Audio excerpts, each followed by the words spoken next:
बंदी छोड़ सतगुरु रामपाल जी भगवान की जय हो। थोड़ा शांति से सुने सभी भाई बहन, को ध्यान से सुने, ये बहुत ही विशेष टॉपिक है।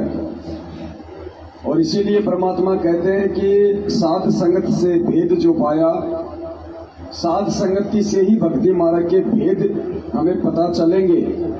और मालिक कहते हैं जीव जो ना सत्संग में आया, भेद ना उसे भजन का पाया।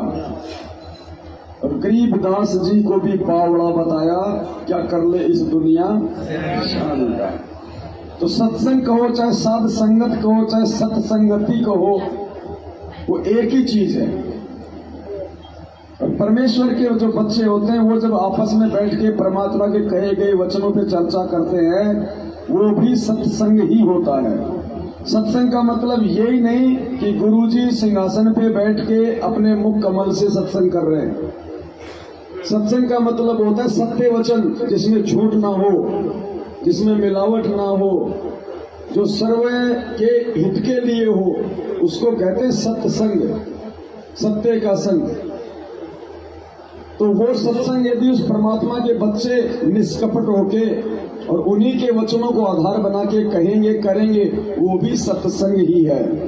और ऐसे सत्संग के विषय में परमात्मा कहते हैं कि सत्संग की आधी घड़ी और तप के बरस हजार, तो भी बराबर है नहीं कहे कबीर विचार। फिर एक बात और कही परमात्मा ने कि सत्संग में आए के और बात चलावे और उस अपराधी आत्मा को फिर 3 लोक नहीं छोड़। तो सबसे बड़ा दोषी है भगवान का, जहाँ पे राम नाम की चर्चा हो, सतगुरु के सत्संगों की चर्चा हो, साथ संगति हो, और उसमें यदि कोई इधर उधर की बातें करता है, वक्ता को यदि कोई डिस्टर्ब करता है, तो उससे आत्मा दुखी होती है। मैंने खुद देखा परवाला आश्रम में गुरुदेव सत्संग कर रहे हैं, भगत लोग कोई नहाने के लिए दौड़ रहा है, कोई लैट्रिन करने के लिए दौड़ रहा है, कोई आपस में बैठ के घर बीत की बात कर रहे हैं। काफी बार परमात्मा ने उनको बीच में रोका, मतलब हमारी गलतियों के चलते सत्संग कर रहे गुरुदेव को बीच में रुकना पड़ा। हमने भगवान के मार्ग में बाधा डालने का खूब प्रयास किया, तो हम कितने बड़े दोषी होते हैं परमात्मा। तो मालिक ने बताया जहां परमात्मा की चर्चा हो वहां हमें परमेश्वर का ही गुणगान करना है।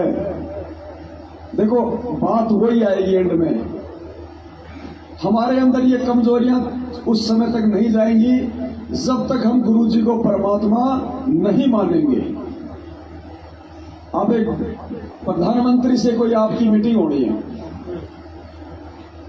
अब प्रधानमंत्री से मीटिंग होनी है, आप प्रधानमंत्री जी के मीटिंग रूम में चले गए। अब विचार करना, आप हो और प्रधानमंत्री है, उस मीटिंग रूम में जाना तो आपका अपना फैसला।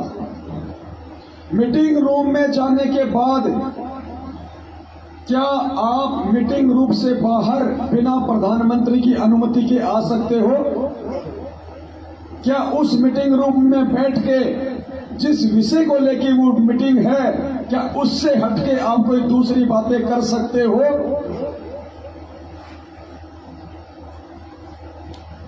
जबकि दोनों ही 2 कोटि के जीव हैं, खाली थोड़ा सा ऊंच नीचता का फर्क है।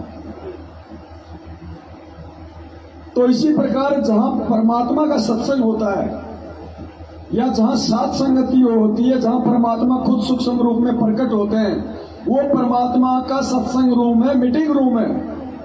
उस मीटिंग रूम में सिवाय उस साथ संगति की बातों के, सिवाय परमात्मा की महिमा चर्चा और गुणगान के, यदि हम कोई तीसरी बात करेंगे, दूसरी बात करेंगे, तो परमात्मा कितना नाराज होता होगा। लेकिन प्रधानमंत्री के साथ है तो बात नहीं करेंगे, क्योंकि हमें उसकी पावर का पता है, हमें उसकी शक्ति का पता है। और भगवान के दरबार में आके राजनीति की बात, गर्भित की बात, इधर उधर की बात, हंसी मजाक हम क्यों करते हैं? क्योंकि हमें उसका भय नहीं है। तो ये भय ज्ञान से बनेगा। उस परमेश्वर की पावर को हमने ज्ञान से समझना है। तो हम ये गलती ना करें आज का जो सब्जेक्ट है बहुत ज्यादा इम्पोर्टेंट है। और कैसे इम्पोर्टेंट है? क्योंकि वो चीज ना समझ पाने के चलते काफी संख्या में लोग बेवजह गुरुजी में दोष निकाल लेते हैं, भक्ति में दोष निकाल लेते हैं, और कई तो यहां तक कह देते हैं कि हो सकता है मेरा नाम खंड चल रहा हो। पुण्यात्माओं, ये नाम किसी ऐरे गहरे का नहीं है, ये नाम पूर्ण परमात्मा का है। और बेवजह नाम के ऊपर शंका करना भी दोषी बनना है।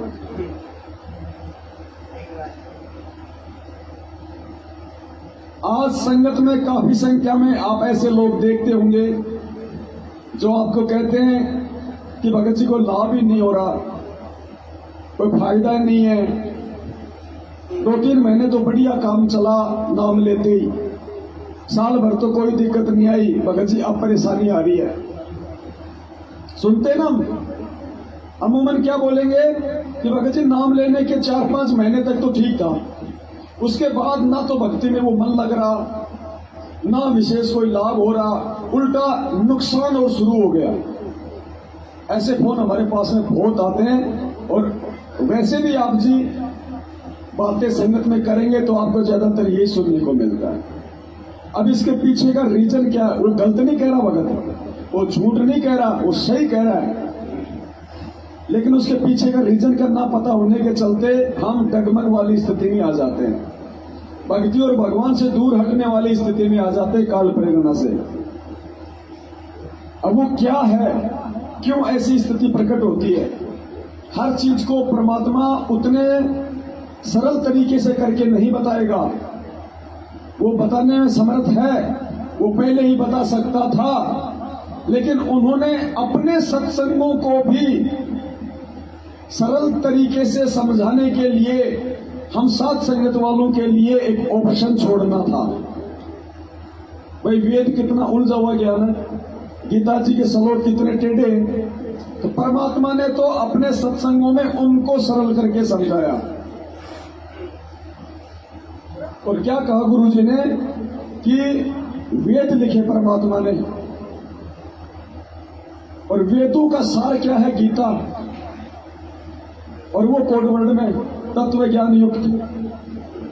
अब गीता जी को पहचानना इतना आसान थोड़ी है, और जो संत गीता जी को पहचानवा दे, गीता जी की पहचान करवा दे, उनके कोड वर्ड युक्त श्लोकों का सरलीकरण कर दे, सोचो ऐसा परम संत यदि खुद सत्संग करेगा तो वो कितने कोड वर्ड युक्त होते हैं।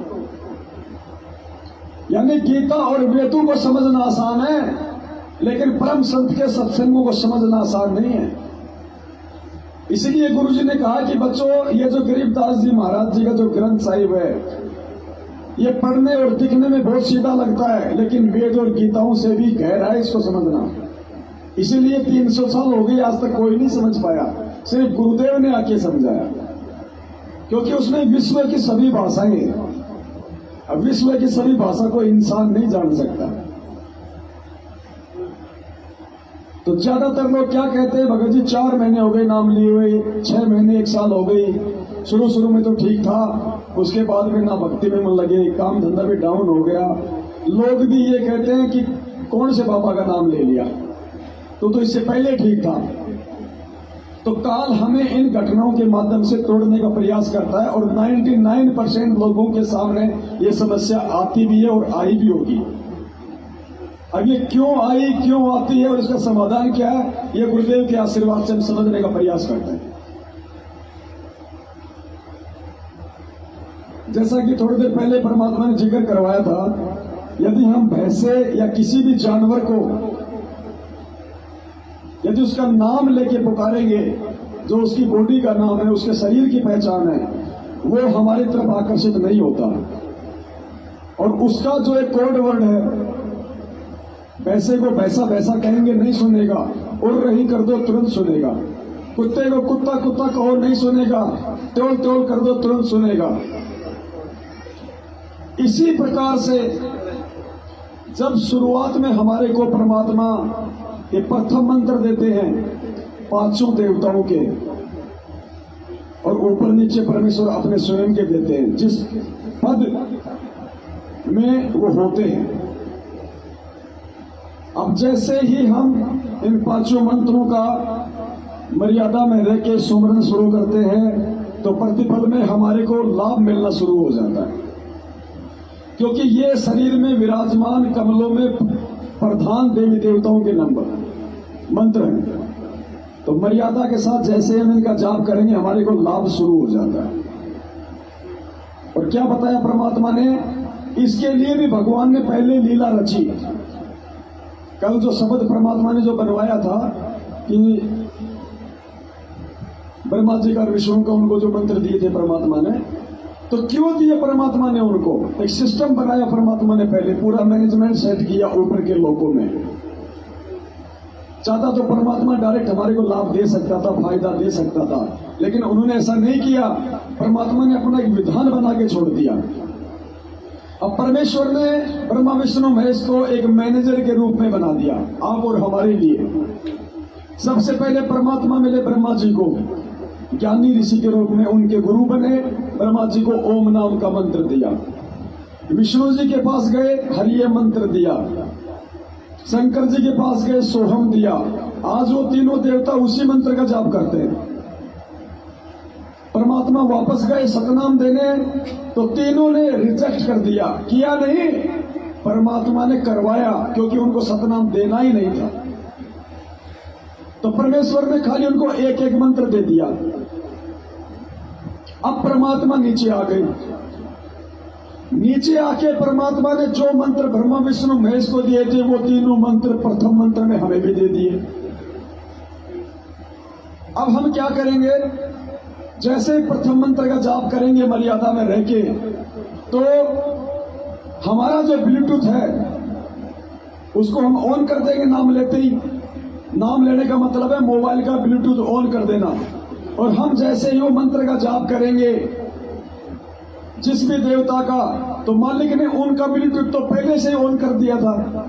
अब वो ब्लूटूथ से जब ब्लूटूथ मिलेगा मोबाइल का, तो वो दोनों का कनेक्शन हो जाएगा। हम मोबाइल में जब कोई चीज लेते हैं आपस में, या मोबाइल से हम कोई स्पीकर को ब्लूटूथ से कनेक्ट करते हैं, तो दोनों का ब्लूटूथ खोलना पड़ता है ना। उसके बाद वो जुड़ जाते हैं दोनों, फिर गाने सुनो आराम से, सत्संग सुनो। तो पहले परमात्मा ने उन तीनों का ब्लूटूथ वो तीनों मंत्र दे के ऑन कर दिया। नीचे आके वही मंत्र परमात्मा ने हमें दे दिया। और जब हम मर्यादा में रह के उनका जाप करेंगे, भाई मोबाइल की बैटरी है ही नहीं और हम उसको चालू करेंगे, करने का प्रयास करेंगे तो काम नहीं करेगा मोबाइल, तो मर्यादा है बैटरी।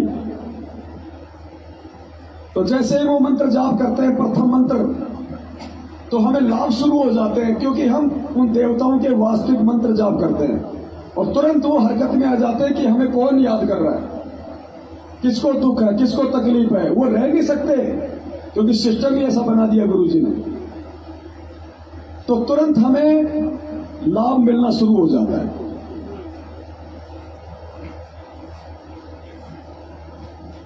उसके बाद में 4 महीने तक हम वो मंत्र जाप करते हैं। कोई 5 महीने करता है, कोई 1 साल वो मंत्र जाप करता है। जब तक उसको सतनाम नहीं मिल जाता, वो सतनाम के योग्य नहीं हो जाता। तो प्रथम मंत्र तक किसी को कोई नुकसान नहीं होता, जो मर्यादा में है। नहीं होता ना। सब यही कहेंगे भाई साहब शुरू शुरू में तो बहुत अच्छी भक्ति होती थी, सब कहते हैं, एक आधे को छोड़ के। 4 महीने बाद में या 1 साल बाद में जब सतनाम मंत्र मिल जाता है, देखो पहले तो हम प्रथम मंत्र जाप करते थे, तो प्रथम मंत्र का क्या प्रतिफल है? ब्रह्मा जी का जाप करेंगे तो वो अपने गुण देगा, लाभ देगा। शंकर जी वाला करेंगे तो वो अपने वाला लाभ देगा। बाई प्रोडक्ट है ना ये। तो जीव को सारे सुख मिलते हैं, शांति भी मिलती है, काम धंधा भी ठीक चलता है। क्योंकि ये जो देवता है ये किसी का जो है रख नहीं सकते, ये कोई भेदभाव नहीं करते, पक्षपात नहीं करते, तो इनको देना पड़ता है। तो शुरू शुरू में परमात्मा हमारे को लाभ दिलवाता है इनसे। जैसे ही हमें सतनाम मिल जाता है, और सतनाम लेके जब हम सतनाम का जाप करना शुरू कर देते हैं तो सतनाम का जो प्रथम मंत्र परमात्मा ने सार्वजनिक किया हुआ है ओम, और ये भी बता रखा वो किसका है, काल भगवान का, जिसकी कैद में हम कैदी हैं। अब जैसे प्रथम नाम का जाप किया तो उसके प्रतिफल में देवताओं को विवश होके उनके लाभ देने पड़ते हैं, ये विधान है। आप किसी फैक्ट्री में काम करोगे मजदूरी, तो महीने में आपको तनख्वाह मिलनी है, ये विधान है। अब जब सतनाम का जाप करेंगे और सतनाम में जब ओम मंत्र का हम जाप करते हैं, ये ध्यान देना सतनाम के बाद दिक्कत कहां आती है। जैसे सतनाम के ओम मंत्र का हम जाप करेंगे तो ओम मंत्र किसका, काल का, उसका ब्लूटूथ तो पहले से ऑन है। हमने उस मंत्र का जाप करके अपना ब्लूटूथ भी ऑन कर लिया सतनाम लेते ही।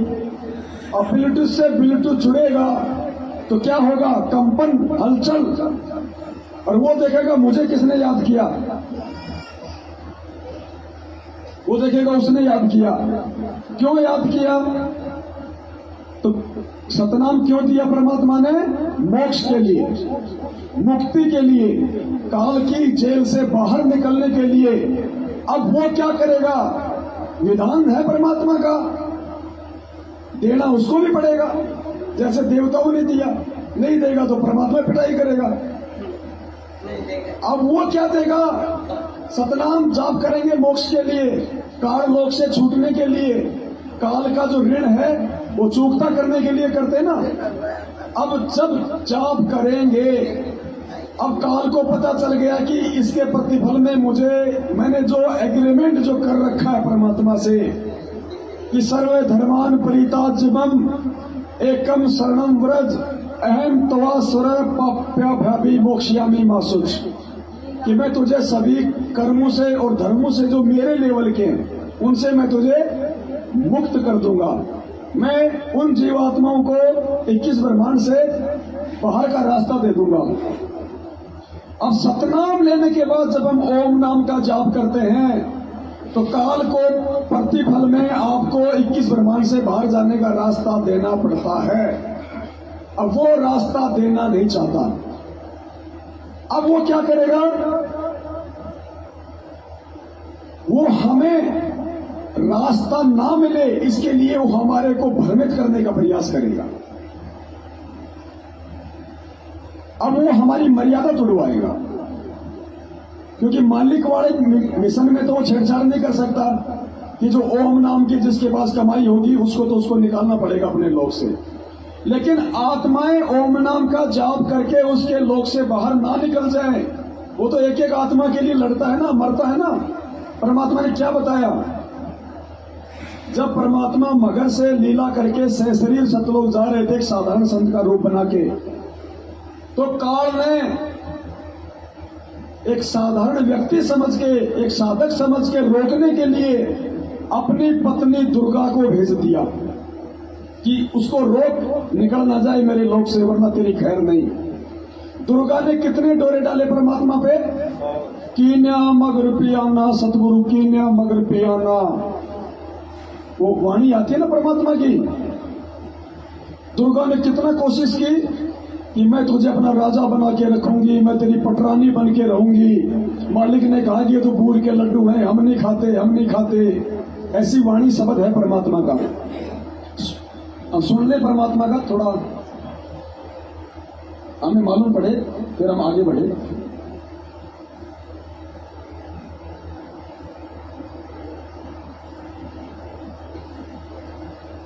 ये बहुत इंपॉर्टेंट टॉपिक है।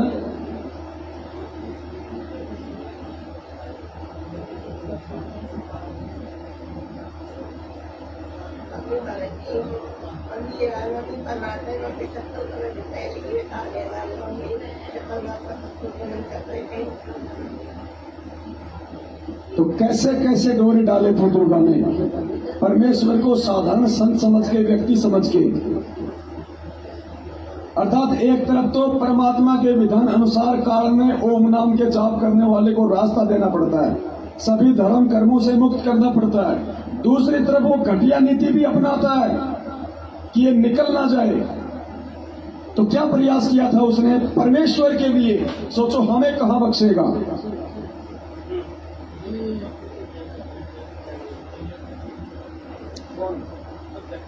10-15 मिनट चल सकता है। जिसको नींद आ रही है 10-15 मिनट चल सकता है। तो यहाँ सुनो तो हमारे जो वीडियो बन रहे हैं तो लाखों देखेंगे। अब ये थोड़े कि यहाँ वालों के लिए बोल रहे हैं, यहाँ तो 5 आदमी सुन रहे हैं, बाद में वीडियो पड़ेगा तो इसको लाखों देखेंगे। भगत जी परमात्मा जब शुरू में सत्संग करते थे ना, 10-20 आदमी होते थे, तो भगवान 3-3 घंटे इतने मन से सत्संग करते थे। खाली वो उनके लिए थोड़ी कर रहे थे, उनको पता था कि सालों साल मेरे बच्चे देखेंगे युगो, तो वो उसी हिसाब से करते थे जैसे सामने कोई लाखों बैठे हैं। 10-15 मिनट चले। 10-15 मिनट कोई बोर्ड बार्ड हो तो रखा हुआ है और कोई एक्सटेंशन बोर्ड लगे। चलो यहाँ तो 5 साल तो बैठे, जब मैं घर पे वीडियो बनाता हूँ तब कौन रहता है, मेरे सामने कोई नहीं रहता, दीवार रहती है। तो वहां में सोचो कोई क्या मतलब है। भगवान ने जो सेवा जिसको दी है, जिसने इतनी सी भी त्रुटि कर दी ना उसमें दोषी हो जाएगा परमात्मा का। मैं यहाँ से कोई सेवा थोड़ी लेके जाने वाला हूँ, 1 लाख 2 लाख रुपए इकट्ठे हो गए जो मैं उसके लिए करूंगा। मनीराम और चंपाकली थोड़ी हम। हमें भगवान ने वो सेवा दी है जो भगवान खुद कर रहा है। अब सोचो मालिक ने हमारे ऊपर कितना विश्वास किया है, और उसके विश्वास को तोड़ना तो फिर सुअर बनना है।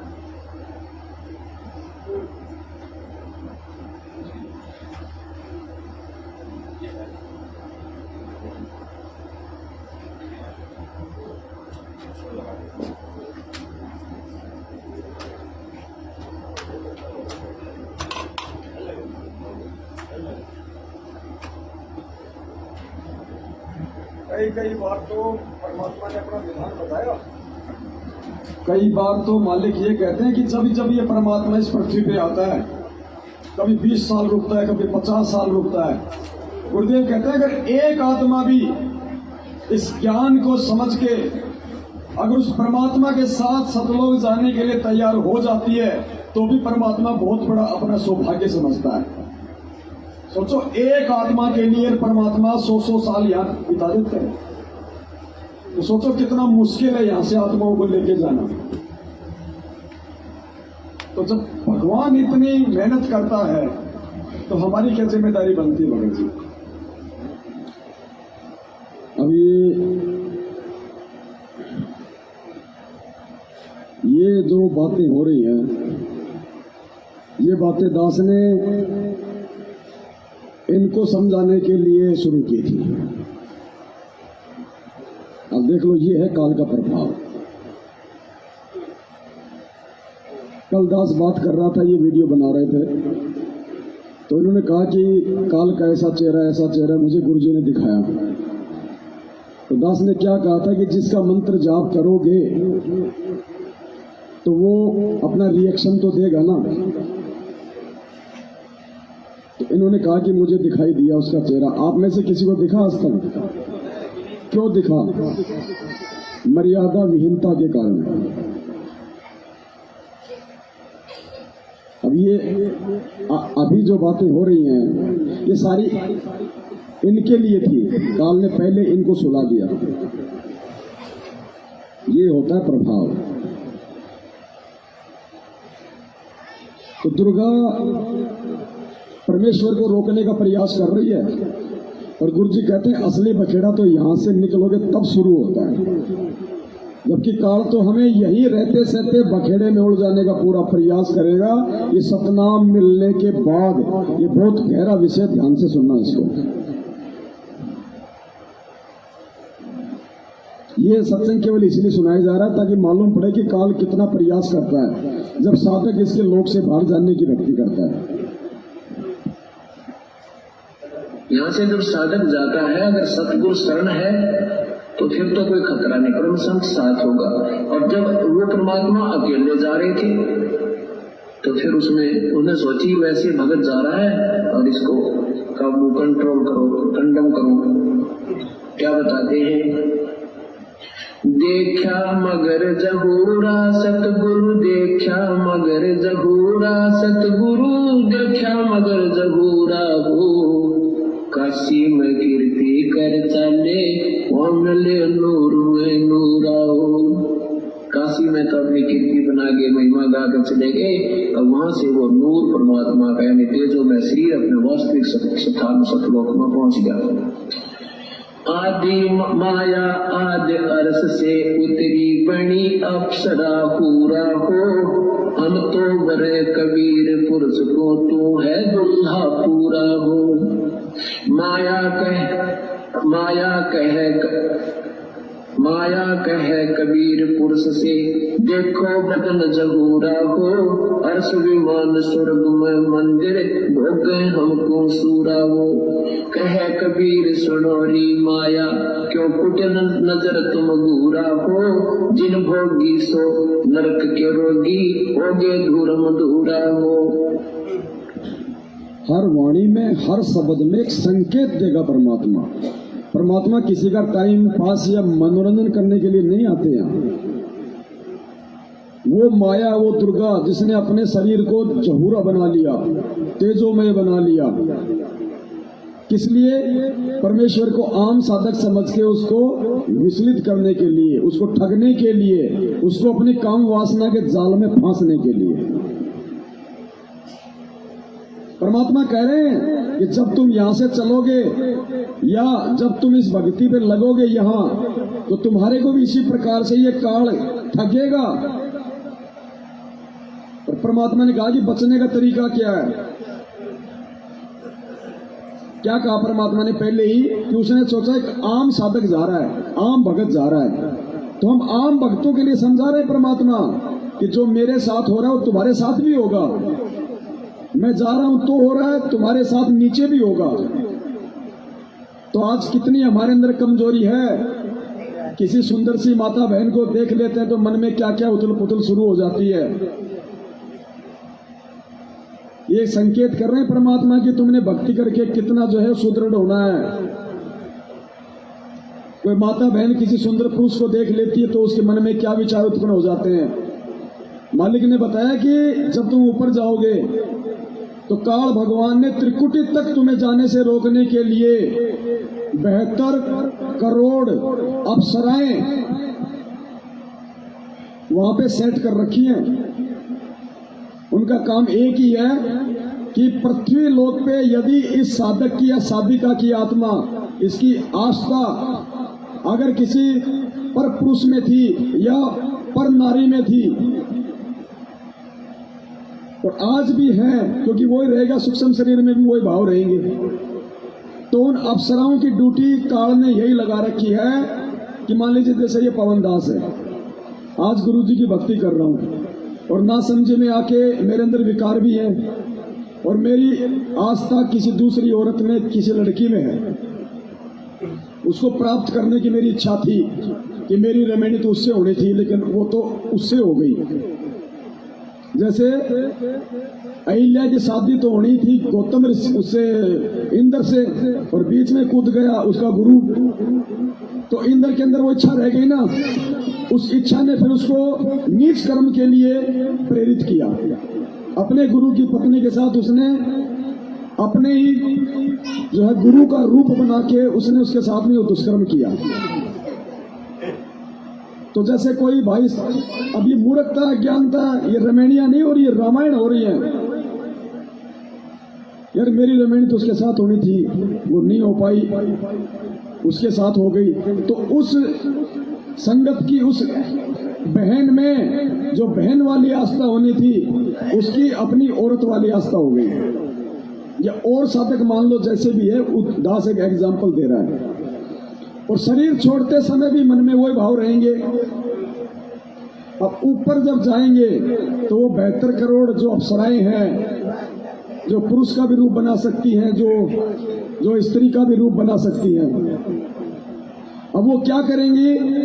अगर मुझ पवनदास की आस्था किसी औरत में थी तो वो अप्सराएं उस औरत का रूप बना के खड़ी हो जाएंगी वहां। अब मैं ऊपर जाऊंगा तो मुझे ये नहीं पता चलेगा कि मैं ऊपर जा रहा हूं, मेरा शरीर छूट गया। गुरुजी ने क्या बताया, तुम्हें ऐसा लगेगा जैसे तुम किसी सत्संग में जा रहे हो। अब वो उस माता बहन का रूप बना के वो काल एजेंट वहां खड़ा हो जाएगा और ठग लेगा मेरे को। ऐसे किसी बहन की आस्था किसी दूसरे पुरुष में, तो वो उस पुरुष का रूप बना के वहां उसको ठग लेगी। तो इसी प्रकार ये जो दुर्गा है ये ठगने का प्रयास कर रही है परमात्मा को आम साधक समझ के। माया कहे कबीर पुरुष से, मैं हूँ जब से दूरा हो, मैं तुम्हारी पटरानी दासी राखूं पलक हजूरा हो। कहे कबीर सुनोरी माया, तुम हो लड्डू बूढ़ा हो, जो तुझे खावे वो बह जावे, वो तो अकल के कूड़ा हो। कि तू तो गुड़ के लड्डू है, गुड़ के लकड़ी के गुड़ के लड्डू बना दे, दूर तो बढ़िया दिखे पर खान में खाने के कोई ना। कहते यहाँ काल के लोग का जो भी सुख है ये गुड़ के लड्डू है, देखने में अच्छे लगे, वास्तविकता कुछ नहीं। श्वेत मुकुट जहाँ कहते श्वेत मुकुट जहाँ श्वेत छत्र है, हमारे बाजे अनहद दूरा हो, दास गरीब कहे सुन माया, हमसे रही हो दूरा हो। परमात्मा कहते तो हमसे दूर है। अब क्या बताते हैं, माया सतगुरु से अटकी, माया सतगुरु से अटकी।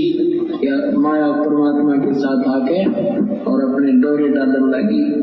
जो परमात्मा बोले योगनी हमरे क्यों भटकी, योगनी हमरे क्यों भटकी, हम तो भगनी कर योगी, हम तो भगनी कर योगी। हमने माया के भोगी, हम न माया के भोगी। तो मैं झगड़ा है भारी, तो मैं झगड़ा है भारी, मारे बड़ छत्रधारी, मारे बड़ छत्रधारी। माया कहती है सेवा कर सो मैंने की, सेवा कर सो मैंने की। परमात्मा कहते हमको लागत है फीकी, हमको लागत है फीकी। हमारी सार नहीं जानी, हमारी सार नहीं जानी। अरे तद घाट गई घानी, अरे तद गाल गई घानी। परमात्मा कहते तू जाए यहाँ से, चलती फिरती क्यों नाही, तू चलती फिरती क्यों नाही। हम रहते अवगत पद्माही, हम रहते अवगत पद्माही। अरे तू तो गली है गोली, अरे तू गली है गोली। दाग लगावेगी चोली, हमरा दाग लगावेगी चोली। मेरा अंजन है नूरी, काल क्या कहती है माया, मेरा अंजन है नूरी, मेरा अंजन है नूरी। अंदर मैं कह कस्तूरी, अंदर मैं कह कस्तूरी। परमात्मा कहते हैं किसी राजा राणा पे जाओ, किसी राजा पे जाओ, हमरे मन नहीं भावो, हमरे मन नहीं भावो। मैं तो अर्धंगी दासी, मैं तो अर्धंगी दासी। परमात्मा कहते हैं हम तो अनहदपुरवासी, हम तो अनहदपुरवासी। हम यहाँ के लोग के नहीं, हम सतलोक के रहने वाले हैं। हमरा अनहद में डेरा, हमरा अनहद में डेरा। अंत ना पावेगी मेरा, अंत ना पावेगी मेरा। हम तो आग जुगानी जी, हम तो आग जुगानी जी। अरे तुझे माता कहूँ अकधी, अरे तुझे माता कहूँ अकधी। परमात्मा के संकेत देते हैं कि नादान तुझे माँ कहूँ बहन कहूँ, क्योंकि अपने आप को छुपा के यहाँ का प्राणी सिद्ध करते हुए, साधक सिद्ध करते हुए कहते हैं कि तुम उसी लोक से आई है, अब हम भी उसी लोक से आए हैं। अब तुझे माता कहूँ या मैं बहन कहूँ, तेरा कौन सा नाता बरतू तेरे तक। अब सब पुण्यात्माओं ये काल का बहुत बड़ा बखेड़ा है। अब परमात्मा उसको समझाना चाहते हैं, तो यहाँ आने के बाद जीव का बुद्धि भ्रष्ट हो चुकी है। अब क्या कहती है, अरे अब मैं देऊंगी गारी, अब मैं देऊंगी गारी। परमात्मा कहते हम तो योगी ब्रह्मचारी, हम तो योगी ब्रह्मचारी, यानी हम सब चीज सहन करने वाले हैं। गाली देगी उसने भी स्वीकार कर लेंगे। कहती आसन बंद होगी जंदा, आसन बंद होगी जंदा। गल में डारूंगी फंदा, गल में डारूंगी फंदा। परमात्मा कहते हैं आसन मुक्तारी माई, आसन मुक्तारी माई। तीन लोक ना अंघाई, तीनों लोक ना अंघाई। हम हमरे द्वारे क्यों रोवो, हमरे द्वारे क्यों रोवो, किसी राजा राणे को जो, किसी राजा राणे को जो, हमरे भांग नहीं गोनी, हमरे भांग नहीं गोनी, माया शीस कूट रोनी, माया शीस कूट रोनी, तो जोगनी है खंडी, तो जोगनी है खंडी, मोड़ा फेर चली लंडी, मोड़ा फेर चली लंडी। अब परमात्मा ये कहते हैं कि तूने पहले तो वहां नाश किया, सबसे पहले हाथ खड़ा किया और गेला हमने लपेट लाई, तेरी देखा हम खड़े। कहने का भाव यहाँ परमात्मा अपने आप को सिद्ध करता है कि तू जितनी शानी बन गई है और काल के अधीन हो चुकी है, तुम्हारी बुद्धि खराब हो चुकी है। अब हम वो संत नहीं है ना बांग पीते, बांग के पी के गलती करते हैं, हम तेरे काबू आने के नहीं है। तो कहते हैं फिर मोरा फेर चली लंडी, फिर चलेगी वापस, गुरु तक कोई नहीं चली सकती।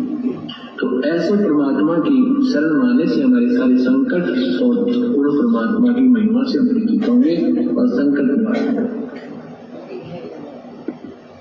तो यहाँ पे समझने की चीज ये है कि जिस समय हमें पूर्ण संत से सतनाम प्राप्त हो जाता है और काल के लोक से मुक्त होने वाले मंत्र का हम जाप करना शुरू कर देते हैं, उसके बाद में काल उस भगत के ऊपर उतना और उसी प्रकार से डोरे डालने का पूरा प्रयास करेगा जैसे एक आम व्यक्ति समझ के उसने अपनी पत्नी दुर्गा को भी आधे कपड़ों में नंगी करके परमात्मा के सामने खड़ा कर दिया।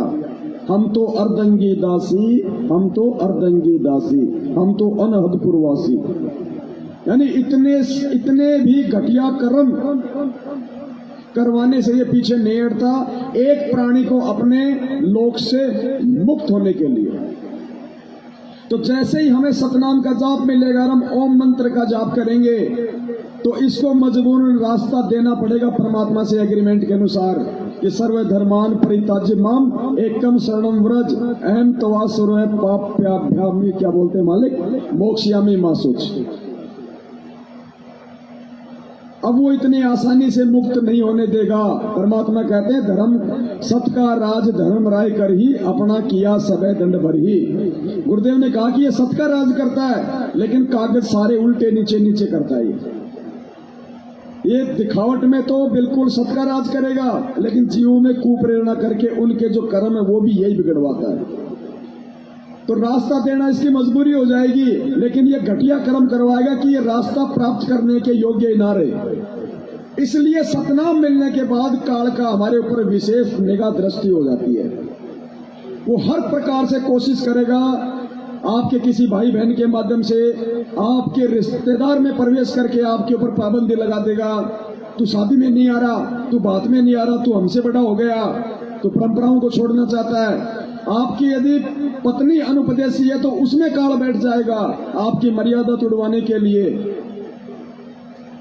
मतलब जो भी हमारे साथ में घटनाएं घटती है ना, ये नाम भक्ति लेने के बाद जो लोग हमसे ईर्ष्या द्वेष करते हैं वो सब काल प्रेरित होते हैं, वो काल का जाल होता है। वो हमें समझना पड़ेगा कि सतनाम लेने के बाद मेरे ऊपर ये प्रेशर क्यों बढ़ रहा है। वो घटिया से घटिया कोशिश करेगा, उसकी कोशिशों को हमने फिर ज्ञान आधार से ही काटना है कि भाई असली कहानी ये है कि हम इसके जाल से मुक्त ना हो जाएं। अब उससे बचने का तरीका सिर्फ मर्यादा, परमात्मा का सत्संग और साध संगति, दूसरा कोई तरीका नहीं है कि हम इसके जाल से बच जाएं। तो जब भी ऐसी अगर कोई समस्या आती है, कोई परेशानी खड़ी होती है हमारे सामने, तो ये ना सोचो कि मेरा नाम खंड हो गया, ये ना सोचो कि गुरुजी की भक्ति में कोई पावर नहीं है। नहीं, उस भक्ति की पावर का तुम्हारे ऊपर असर ना हो इसके लिए तुम्हें डगमग करने का प्रयास किया जा रहा है जिसका तुम जाप कर रहे हो। वो नहीं चाहेगा कि तुम यहां से निकल जाओ, तुम ये भक्ति कर लो। और बचने का तरीका भगवान ने फिर सत्संग में बताया कि किस प्रकार से फिर तुमने ज्ञान आधार से सामना करना है। वो तो आम व्यक्ति समझ के परमात्मा को तोड़ने का प्रयास कर रही थी ना। परमात्मा ने हर चीज का जवाब दे दिया कि हम भांग नहीं पीते, हम कोई ऐसे वैसे संत नहीं है जो तू सोच रही है। तो भूर के लड्डू है, दूर से अच्छी लगती है, खाएगा वो पछताएगा, ना खाएगा वो पछताता है। तो ज्ञान से ही हमें इन चीजों का समाधान मिलेगा, साथ संगति से ही समाधान हमें मिलेगा परमात्मा के सत्संग आधार से। इसलिए सतनाम का जाप लेने के बाद हमारे को समस्या आनी शुरू हो जाती है काल के दबाव के कारण। अब दुखी वो होगा जो उस दबाव के चलते मर्यादा तोड़ देगा। क्या कहा परमात्मा ने फिर अपने बाकी सत्संगों में, फिर उन चीजों को परमात्मा ने हमें समझाया।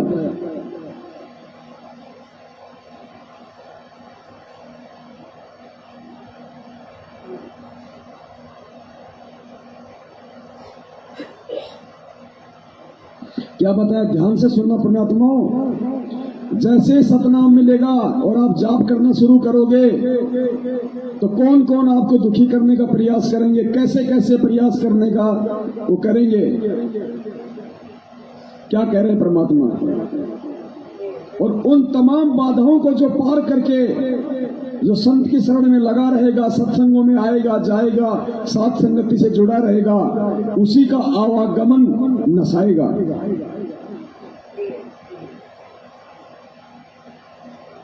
गाड़ी चलने लग गया तो 100 का नोट, ऐसे और भी बहुत से बात बताते हैं। ऐसे ऐसे गाड़ी चलने लग गया तो 100 का नोट पाया।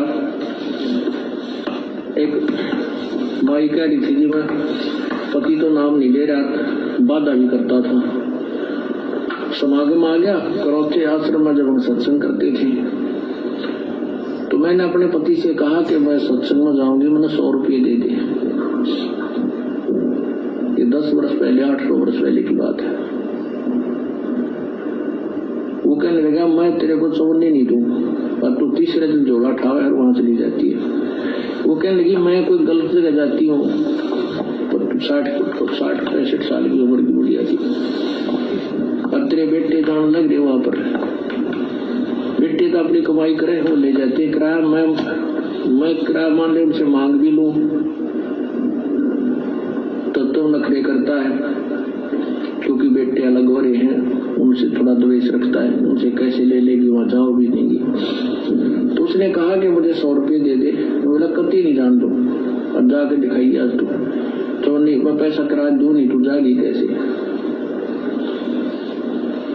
वो कहने लगा मेरे द्वारा पैसा को ना। आखिर में ये बहाना मिला उसने, मेरे द्वारा 100 रुपये को नहीं। वो क्या कहती है उसकी पत्नी कि मैं तो बैठकर रोने लगी, जहाँ पूजा स्थल है रोने लगी है भगवान, देख कौन बनी। हम एक दूसरे के ऐसे बांध रखे हैं कि हम इनसे अब अपने भगवान के दरबार में भी नहीं जा सकते। आखिर में कहने मैंने ये सोच लिया कि मैं भी चाहती हूँ कि पड़ोसन पर मांग मांग कर मैं जाऊंगी। इतना दृढ़ निश्चय मैंने कर ही लिया था, लड़ाई होगी, बोलेगी, मार पीट लेगा और 2 मुक्के खा लेगी भगवान के नाम पे। ध्रुव पिटा, प्रहलाद पिटे, मीराबाई पिटी। क्या समझा रहे हैं परमात्मा सत्संग के माध्यम से? उसके पति ने मना कर दिया किराया देने से, फिर भी उसने क्या दृढ़ निश्चय किया कि सत्संग में तो जाऊंगी, चाहे किसी पड़ोसी से मांग लाऊंगी। परमात्मा कहना चाह रहे कि ऐसी कोई भी समस्या तुम्हारे सामने आए तो तुरंत ढीले होठ मत छोड़ दिया करो, थोड़ा संघर्ष करो, फिर भगवान पीछे से सारा देगा। इतना दृढ़ निश्चय मैंने कर ही लिया था, लड़ाई होगी, बोलेगी, मार पीट लेगा और 2 मुक्के खा लेगी भगवान के नाम पे। ध्रुव पिटा, प्रहलाद पिटे, मीराबाई पिटी। ऐसे ही निर्णय होता है, ऐसे ही परमात्मा निकटाता है। इतने में बूढ़ा साइकिल लेकर जाता, गांव से निकला, सड़क थी पाक्षी तो दिल्ली के, ये पंजाब कोड की बात है, और वहां वो गया होगा सड़क के ऊपर आधा किलोमीटर, एक 100 का नोट ऐसे हवा में उड़ा, अगले साइकिल के अगले पहियों की ताड़िया में आगे चिपक गया। अब कल जो हमारी बहन थी जो गंगोत्री दासी छत्तीसगढ़ की, जो साथ संगति में जा रही थी लेकिन पैसा नहीं था, लेकिन जाने की इच्छा थी, तो परमात्मा प्रकट हुए संत रामपाल जी भगवान, और क्या कहा कि बेटी तू साथ संगति के लिए निकल। बोले परमात्मा पैसा नहीं है, बोले जैसा कह रहा हूं वैसा कर, और तेरे बैग में मैं 5000 रुपए डाल दूंगा। और बाद में जब चेक किया तो उसके बैग में 5,000 रुपए मिले। जैसे ये साइकिल की ताड़ी में परमात्मा ने 100 का नोट फंसा दिया। वो किसी का नीचे गिरा हुआ नहीं था, परमेश्वर ने प्रकट कर दिया। सेकंडों का काम है मालिक का। एक ही नंबर के परमात्मा पता नहीं दुनिया भर के लाखों नोट पैदा कर दे 1 सेकंड में। और उसने रोका तुरंत साइकिल, 100 का नोट ताजा, उसकी तो घीघी बन गई, घबरा गया, उल्टा आया, आके नो बोला ले भगवान तेरे भगवान ने भेज दिया, तेरा 100 का नोट ले जा। और उसका जो है ना पसीने आ रहे, उसके बाद उसने मुझे मना नहीं किया।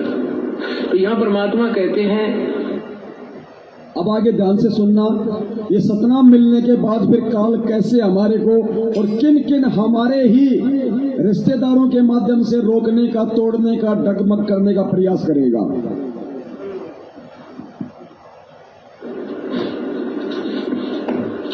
पति भरता पग जमी पर जो जो धरे पावे, समर्थ झाड़ू देते हैं ना काटा लग जावे। पति भरता भूखी रहे, यानी पति भरता को यानी सच्ची उस अनन्य मन से पूजा कर रही भगत आत्मा को कोई अभाव होता है, किसी चीज की आवश्यकता होती है और वास्तव में उसकी आवश्यकता है, तो कहते हैं पतिव्रता भूखी रहे वहां समर्थ घर सोचे। ऐसे पति की स्त्री के, ऐसे पति की स्त्री के काल कर्म हो मोक्ष मोच। कहते हैं जैसी भक्त आत्मा जब दुखी होती है तो भगवान के दरबार में भी चिंता बन जाती है। पुण्यात्माओं, इस दास की स्थिति से आप सब लोग जग जाहिर हो। सांसारिक लेवल पे ना दास के पास कोई मकान है ना कोई जमीन है, किराए के मकान में दास रहता है, कभी कहाँ कभी कहाँ। काम धंधा ऐसा कोई विशेष है नहीं, काम धंधा भी करते हैं तो वही अपना कोई पानी पतासे का या दही बड़े वगैरह का जो भी दास जानता है छोटा बहुत। और पिछले काफी समय से वो काम भी नहीं हो पा रहा, क्योंकि उस काम से ज्यादा वैल्यू इस दास के लिए परमेश्वर की सेवाएं है। दास ऐसा नहीं कि काम नहीं करना चाहता, लेकिन ना करने के पीछे मेरी मजबूरी है और उस परमेश्वर ने मुझे रोक रखा है, वो नहीं करने देना चाहता वो सांसारिक काम। ये सबके लिए नहीं है, जिनको परमेश्वर ने चुन लिया होता है, जिनसे परमात्मा ने कुछ अपने काम निकलवाने होते हैं, ये केवल उन्हीं कुछ आत्माओं के लिए होता है। और वैसे भी परमात्मा के सांसारिक लोगों के लिए या भक्ति मार्ग में आने के बाद भी जो भक्ति को ज्यादा वैल्यू ना देके अपनी भौतिक सुख सुविधाओं के लिए दिन रात बैल और गधे की तरह जो काम करते हैं, उनके लिए भी परमात्मा कहते हैं कि नर संसारी लगन में दुख सहे करोड़ा, और इस परमार्थ के कारण जितना सहे उतना थोड़ा। तो ऐसा नहीं कि दास काम नहीं करना चाहता, लेकिन ये बंदी छोड़ की सेवाएं, इससे बड़ा कोई काम नहीं है दुनिया में। ये काम तो हम परमात्मा के आने के बाद भी कर लेंगे, लेकिन ये सेवा जो आज मिली हुई है ये कल परमेश्वर के आने के बाद नहीं मिलेंगी। फिर रोएंगे बैठ के, पछताएंगे हम।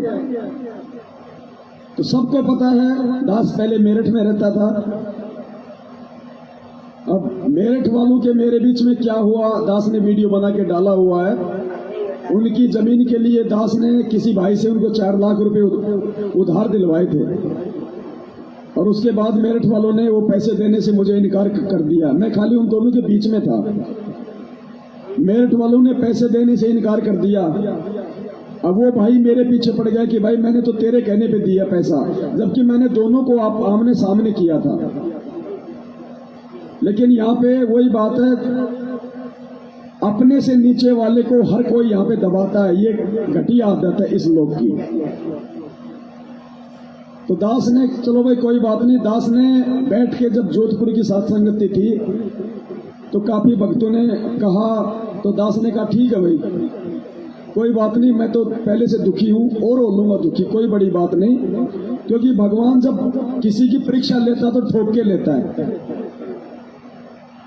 और वैसे मालिक की वाणी है कि टोटे में भक्ति करे सोई सच्चा सपूत, ये मायाधारी मस्करे कितने जाली ऊत। कोई बात नहीं भाई, अगर मैं सत्य हूं अपनी जगह पे तो मेरे साथ वो सत्य पुरुष है, मुझे घबराने की जरूरत नहीं है। तो दास ने 5-10 भाइयों के बीच में बैठ के और हरियाणा के उस भगत के साथ में एक एग्रीमेंट कर लिया। एग्रीमेंट मतलब जुबान से बोल दिया कि भाई हर महीने कर करके मैं आपको 10,000 रुपए दूंगा, अगर वो नहीं दे रहा तो आपके 4 लाख रुपए मैं पूरे करूंगा। अगर बीच में बैठ के 2 व्यक्तियों को आमने सामने करने का यही अगर दोष है तो ये सजा भैया भुगतेंगे और क्या करें, जबकि कोई जुगाड़ नहीं मेरे पास में, मैं तो खुद ही काम नहीं कर रहा। तो परमात्मा जी वाणी बोल ली है मालिक ने कि पतिव्रता, एक मिनट दोबारा सुन लीजिए। हाँ, परमेश्वर कह रहे हैं कि पतिव्रता भूखी रहे। भूखी रहने का मतलब कोई रोटी से नहीं, पतिव्रता भूखी रहे मतलब उसको आवश्यक, अगर किसी वस्तु की आवश्यकता होगी, कोई जरूरत होगी, तो कहते हैं समृत घर सोच। उस परम पिता परमेश्वर के दरबार में चिंता बन जाती है कि मेरी ये आत्मा दुखी क्यों है। तो दास ने तो परमात्मा पे विश्वास करके एग्रीमेंट किया और फिर परमेश्वर दया करते हैं, अगर मर्यादा में है और सच्चे समर्पण के साथ उसको समर्पित है तो मालिक कहीं से भी अरेंजमेंट करवा देता है। उसके बाद परमात्मा ने एक भाई को निमित्त बनाया 1 लाख रुपए के लिए। उस 1 लाख रुपए में दास ने अपने मकान चेंज किया और कुछ काम थे मेरे 50-60 हजार रुपए के, वो किए। 1 लाख रुपए पूरा हुआ। अगले महीने उसकी किस्त का समय आ गया। उस भाई ने 10,000 रुपए और दिए मुझे, उसकी मैंने किस्त दे दी। उसके बाद हो सकता है कोई दिक्कत हुई हो भाई को, वो नहीं दे पाया। अब मेरे को थोड़ी हल्की टेंशन, क्योंकि जीव है भैया, अब एग्रीमेंट हो चुका है, नहीं देंगे तो वो फिर ज्यादा और बेचारा परेशान करेगा, दुखी होगा, उसकी भी आत्मा दुखी होगी, या बेवजह मेरे को टेंशन होगी। अब टेंशन होगी तो फिर ये परमेश्वर वाली सेवाओं में बाधा उत्पन्न होती है। तो परमात्मा नहीं चाहता कि ये टेंशन हो, और मैंने इसको जो असली जो नौकरी दी है, इस नौकरी में किसी भी प्रकार से ये कोई आलस्य करे। तो परमेश्वर ने हरियाणा से एक बहन को निमित्त बनाया और बहन ने दास को 1.25 लाख रुपए दिए। तो परमेश्वर ने दास को 1 साल के लिए टेंशन फ्री कर दिया कि 1 साल तक तू उसकी किस्त देता रहे, हर महीने 10-10 हजार रुपए, और 1 साल तक टेंशन करने की तुझे जरूरत नहीं है। मैंने जो सेवा दे रखी है उनको तन मन धन से कर। और दास का जो लड़का है बड़े वाला, अब परमात्मा का देखो पुण्यात्मा ज्ञान हो गया, ऐसे ही परमात्मा हमसे प्रसन्न होगा। ये शिक्षा, ये पढ़ाई परमात्मा ने नौकरी के लिए नहीं दी। परमात्मा ने नौकरी तो एक लड्डू कि इस नौकरी के लालच में मेरे बच्चे जो है अक्षर ज्ञान युक्त हो जाएंगे। अगर नौकरी ना हो तो कोई माँ बाप अपने बच्चों को नहीं पढ़ाएगा। सब स्वार्थ के लिए पढ़ाते हैं, लालच के लिए, पैसों के लिए। तो परमात्मा ने 1951 में आने के बाद ही तो शिक्षा आई हिंदुस्तान में। पहले तो अंग्रेजों का राज था, कौन पढ़ता था पहले। उसके बाद परमात्मा ने शिक्षा दी, घर घर में पढ़ाई होने लगी, और परमात्मा ने नौकरी का एक छोटा सा एक लालच दे दिया। उस नौकरी के लालच में माता पिताओं ने अपने बच्चों को खूब पढ़ाया लिखाया, और आज वो पढ़ाई लिखाई परमेश्वर के काम आ गई कि जब मैं पिछली पीढ़ी में जाके अपने बच्चों को टीवी पे, प्रोजेक्टर पे गीता का श्लोक पढ़ाऊंगा, वेद पढ़ाऊंगा, तो मेरे बच्चे मेरे साथ साथ उसको पढ़ के समझ जाएंगे कि मैं कौन हूं, परमात्मा कौन है। आगे नौकरियां नहीं है, आगे ना कोई इतना पढ़ेगा, सिर्फ अक्षर ज्ञान ही दिलाएगा जो भगत होगा वो अपने बच्चों को। और संत रामपाल जी का भगत होके यदि कोई अपने बच्चों को टाटा बिरला की स्कूल में पढ़ा रहा है कि डॉक्टर बनाऊंगा, इंजीनियर बनाऊंगा, वो सबसे बड़ा मूर्ख है, इस दुनिया का सबसे बड़ा मूर्ख। ये रोटी परमात्मा की भक्ति देगी, और जो भक्ति में नहीं है भगवान तो उनको भी दे रहा है जो जगत वाले हैं। और जगत वाले तो छोड़ो, हम जितना एक महीने में नहीं खाते, एक हाथी एक टाइम खाता है। वो कौन सा पढ़ लिख के बीए की डिग्री ले रखी है, वो कौन सा ऑफिस में काम करता है, वो कौन सा गाड़ी चलाता है। जिस भगवान ने माँ के गर्भ में 9 महीने तक हमारा पेट भरा, क्या बाहर निकलने के बाद उसको टेंशन नहीं है? परमेश्वर कहते हैं पो पाटी पगड़ा भैया और जागी जिया जून, सब कहूं को देत है वो चोट समाना चोन। और हमें तो दृढ़ विश्वास हो जाना चाहिए, हम तो भगवान के चरणों में आ गए भाई, डायरेक्ट कनेक्शन हो गया। और जिस भगवान ने हमारे को करने के लिए भजन दे दिया, क्या खाने के लिए भोजन नहीं देगा? सब कुछ देगा, लेकिन विश्वास हमें नहीं होता। तो दास ने अपना जो बड़ा लड़का है उसको 10th करवा के 10वीं पास करवा के उसकी इच्छा थी आगे पढ़ने की, दास ने उसको मना कर दिया। नहीं भाई, अपने को भगवान चाहिए, भगवान मिल गया। शिक्षा केवल इसलिए दी थी कि मेरे बच्चे मुझे पहचान लें। बेटा, भगवान को हमने पहचान लिया है, अब हमने नौकरी के लिए पढ़ाई नहीं करनी। उस बच्चे की दास ने पढ़ाई छुड़वा दी और उसको एक मार्बल कंपनी के अंदर उसको काम पे लगा दिया। हर महीने उसको 15,000 रुपए मिलते हैं, बस बहुत है, पर्याप्त है। घर का खर्चा बच्चा चला रहा है, और जो किस्त है मेरी जो 10,000 की, जो 4 लाख रुपए तक है, वो मालिक ने अपने सत्संग वाले बच्चों को निमित्त बना रखा है। तो ऐसे समय में यदि मैं रातों को जाग के भगवान की सेवा ना करूं तो मेरे से बड़ा नीच कोई दूसरा नहीं होगा। इसलिए दास परमात्मा की सेवा में कोई कोताही नहीं बरतता है, वरना भगवान का दोषी हो जाऊंगा जब वो आगे से आगे मेरे चल रहा है। तो इसलिए परमात्मा ने ये वाणी कही है कि पतिव्रता भूखी रहे तो समृद्ध घर सोच। हर किसी के लिए नहीं, पतिव्रता के लिए जो अपने गुरु के वचन पे चले, जो गुरु को भगवान माने, जो अपने जीवन का मकसद केवल आत्म उद्धार ही माने। कार कोठी बंगले खरीदना जीवन का उद्देश्य जिसका ना हो, उसके लिए परमात्मा की वहां सोच हो जाती है। तो कैसे ओम नाम मिलने के बाद और उसके जाप के बाद किन किन कारणों से किन किन रिश्तेदारों को निमित्त बना के हमारे को मर्यादा विहीन करने का काल के द्वारा प्रयास किया जाएगा। आगे ध्यान से सुनिए परमात्मा का ये सत्संग।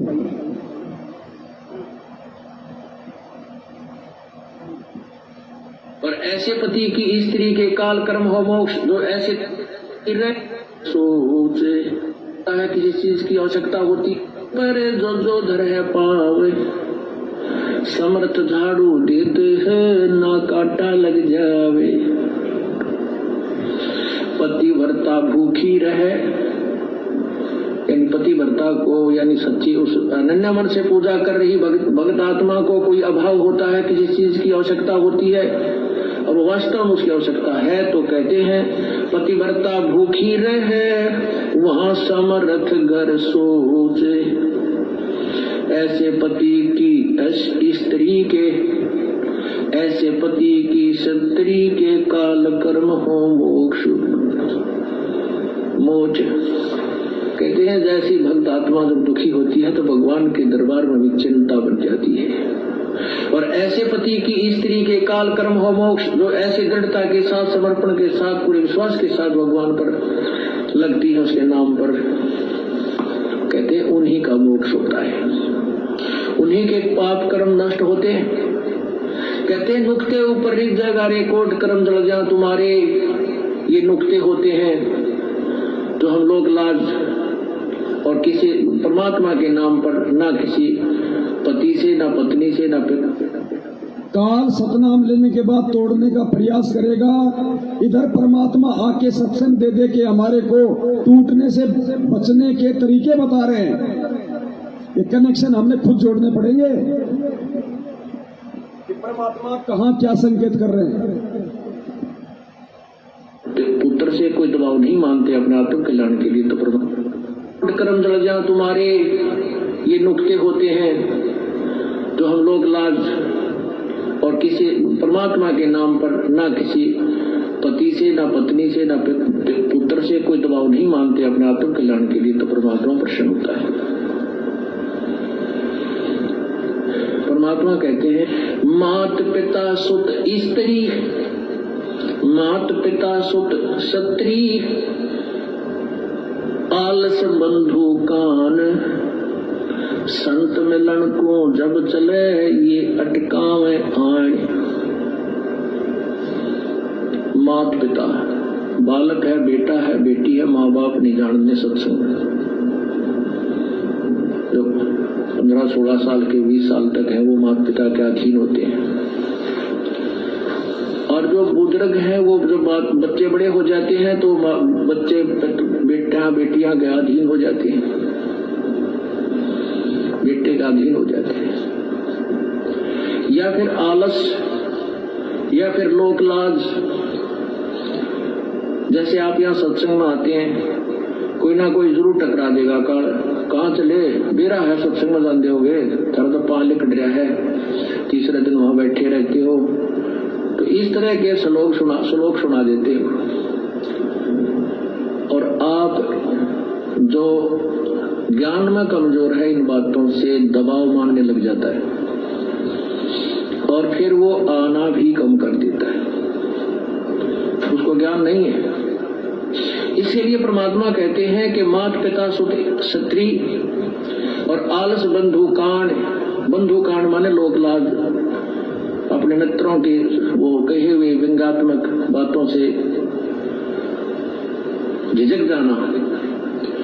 कहते हैं सतगुरु मिलन को जब चला ये अटकावे आठ, ये आके आठ लावेंगे, किधर बेटा का माँ बाप या स्त्री ऐसी निकम्मी हो जाएगा जी बेबे, बस जी का धाड़ बन जाती है भगत के, या फिर लोक लाज, या खुद आलस कर जा, फिर देखोगे फिर अगले बार देखेंगे सर्दी ज्यादा है, गर्मी घड़ी है।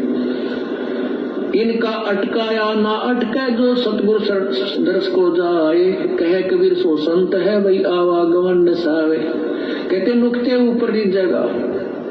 ऐसे हम थोड़ी बहुत भगवान के लिए पापिटिया करेंगे, संघर्ष करेंगे तो हमारे निकटाएगा, और केवल बात बनाते परमात्मा या कोई भी क्रिया पूरी नहीं हो सकती। जैसे अब यहाँ कौन आएंगे, वो आएंगे जो पूर्ण रूप से परिचित हो चुके हैं इस ज्ञान से। तो इस प्रकार से ये सतनाम मिलने के बाद जिन जिन भक्तात्माओं को कोई लाभ नहीं मिल रहा, कोई फायदा नहीं हो रहा, तो ये है उसका मेन रीजन। ये ज्ञान आधार से उनको समझना पड़ेगा कि ऐसा मेरे साथ क्यों हो रहा है। उसका रीजन है काल का भयंकर दबाव। और काल फिर आपके रिश्तेदारों में, आपकी ऑफिस में। अब देखो इसकी सूक्ष्म चाल क्या क्या होती है। अब इसने ये कोरोना का नाटक शुरू करवा दिया। अब आप जिस ऑफिस में काम कर रहे हो, आपकी अच्छी खासी तनख्वाह है, आपकी 40,000 रुपये महीने की तनख्वाह है, और आपने उस 40,000 रुपये महीने की तनख्वाह के चक्कर में बैंक से 20 लाख का ब्याज ले लिया कि 20,000 रुपये महीने की मेरी किस्त कटती रहेगी, और आपने वो मकान ठोक लिया। मकान बन गया, बढ़िया धंधा हो रहा है, बढ़िया रह रहे हो, लोगों ने देख लिया भाई कोठी ठोक दी भाई, अरे वाह पैसा कमा रहा भाई फलाने का छोरा। 1 साल बाद कोरोना आ गया, ऑफिस वाले बोले भाई साहब टीका लगवाओ तो आना, नहीं तो अपने घर पे बैठो। अब आप भगत हो तो क्या करोगे? फांस दिया काल ने आपको, चौराहे पे लाके खड़ा कर दिया आपकी दुर्गति करवाने के लिए। अगर नौकरी छूट गई, टीका नहीं लगवाया, तो बैंक की किस्त क्या तेरा बाप भरेगा? अगर टीका लगवा लिया, जो कि भक्ति विरुद्ध, ज्ञान विरुद्ध, मर्यादा विरुद्ध, तो परमात्मा से दूर हो जाओगे। अब क्या करोगे इस स्थिति में? यहाँ पे आपको ज्ञान से बढ़कर फिर दूसरा कोई सहारा नहीं मिलेगा। फिर आपको ज्ञान आधार बनाना पड़ेगा कि इस भक्ति और भगवान के लिए पत्थर का मकान तो क्या, 40,000 की नौकरी तो क्या, बलक बुखारे के बादशाह ने तो अपना राजपाट, रानी सब कुछ छोड़ दिया था। जिसके राज को देख के, जिसके शानो शौकत को देख के इंद्र का, देवताओं का राजा इंद्र भी शर्मा जाता था कि ऐसे ठाठ बाट तो मेरे भी नहीं है जो बलक बुखारे के बादशाह के हैं। उसने सब कुछ छोड़ दिया था। और फिर परमात्मा ने अपने भगत की महिमा गाई कि रांडी ढांडी ना तजे वो नर कौए काग, और बलक बुखारा ने छोड़ दिया थी कोई पाछली लाग। नरसिंह भगत अपने आत्म कल्याण के लिए सेठ होके और 56 करोड़ की संपत्ति को ठोकर मार दी, भंडारे में लगा दिया। अपने रहने के लिए भी अपना महल नहीं रखा, जंगल में जाके झोपड़ी बना के रहने लग गया। तो ये दृढ़ता हमारे को ज्ञान से मिलेगी, अच्छी संगति से मिलेगी, साध संगति से मिलेगी। तो वो दबाव सतनाम के बाद इस प्रकार से काल हमारे ऊपर बढ़ाएगा, कोई भी रीजन बना के। अब उस दबाव का यदि आपके ऊपर असर हो गया, जिनको ज्ञान नहीं है तो उनकी मर्यादा टूटेगी। जैसे मर्यादा टूटी उनके ऊपर मालिक का विधान है। परमात्मा ने कह दिया कि बच्चों भक्ति चाहे थोड़ी कर लो लेकिन मर्यादा पूरी निभाओ। अगर मर्यादा तोड़ के भक्ति फिर चाहे रात दिन कर लो, कोई फायदा नहीं है। डॉक्टर भी यही कहता कि बेटा तेरा ऑपरेशन कर दिया, ये गोली दवाई और ये नियम, ये परहेज। गोली दवाई भले एक टाइम याद ना रहे तो कोई बात नहीं, कम खा ले, लेकिन ये परहेज पूरे निभाना। अगर तूने परहेज तोड़ दिए तो गोली दवाई बिल्कुल काम नहीं करेगी।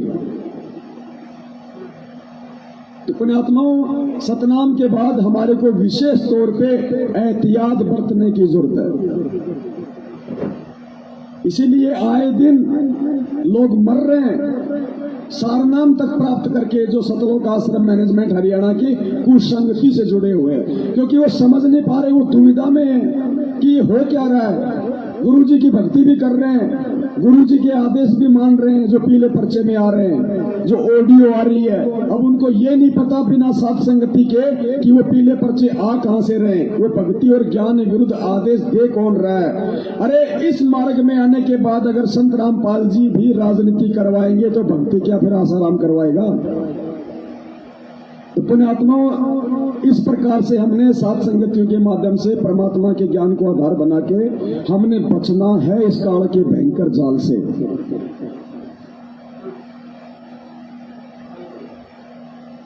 इसलिए सात संगतियों की जरूरत है, इसलिए भगवान ने हमें ये सात संगतियां दी है। वरना गुरु जी के रहते 27 साल हो गए, कहीं कोई सात संगति का नाम सुना था क्या? और आज इन्हीं सात संगतियों में जो भगवान के सत्संग हम 27 साल से नहीं समझ रहे थे कि परमात्मा ने सत्संग में क्या भेद छुपा रखा है, क्या गूढ़ रहस्य है, आज वो सारे भेद परमात्मा सात संगतियों से सार्वजनिक खुलासा करवा रहे हैं। और जो दृढ़ता, जो समर्पण, जो आस्था अपने गुरुदेव में और भक्ति के प्रति जो रुचि और जो भय आज से पहले नहीं हो रहा था, आज वो भय हमारे अंदर प्रकट होने लगा है। क्योंकि परमात्मा कहते हैं भय बिन भक्ति न होए। और भय होता है ज्ञान से कि अगर रह गए अब की बार तो गधा कुत्ता बनने से मुझे कोई रोक नहीं सकता। वो नरक, वो 84 लाख योनियां, इसीलिए परमात्मा सत्संग सुनाते हैं। 3 प्रकार की वाणियां बताई परमात्मा ने, यथार्थ, रोचक और भयानक। यथार्थ यानी वास्तविक जानकारी, सृष्टि रचना, सत्संग।